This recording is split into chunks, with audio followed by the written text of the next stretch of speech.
Eto na, Casimiro bumanat, real talk, Sean Gibbons, maganda ang plano.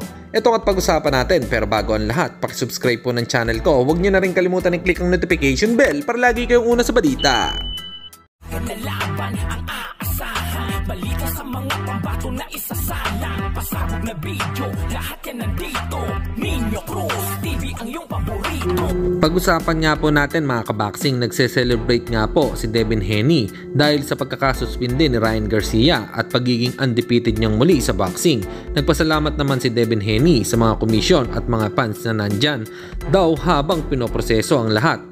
Lumabas na umano ang tunay at masaya daw siya sa nakamit niyang hustisya. Ini-enjoy daw niya kasama ang pamilya at kaibigan ang naging magandang resulta. Pinagmalaki pa ni Devin Haney na malinis daw siyang boxer at ang boxing daw ay isang brutal sports. Nasa isang laban ay pwedeng magbago ang buhay mo. Kaya importante sa mga fighter na maging malinis. Kaya ina-advocate niya ang mga boxer na maging malinis. Sa sobrang saya nga po ni Haney, pinalitan pa nito ang bio ng kanyang Instagram account na nagpasalamat kay Allah at nilagay ang unbeaten record niya na 31 wins, no losses with 15 KO. At sa sobrang saya nga po ni Devin Haney, ay napasayaw na lang nga po ito.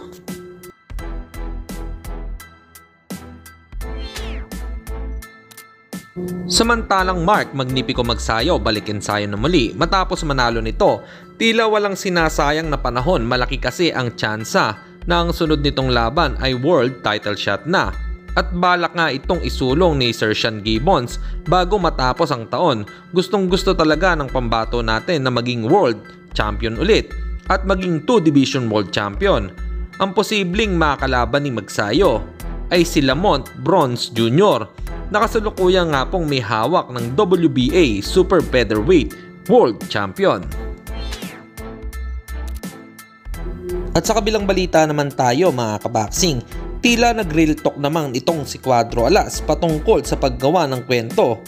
Ayon nga po sa kanyang post ay sinabi nito na gumawa ba sila ng kwento tungkol sa laban ko daw tapos pumutok. Syempre buhay ko kasi, pinag-usapan nila, try nilang buhay nila, walang interesado.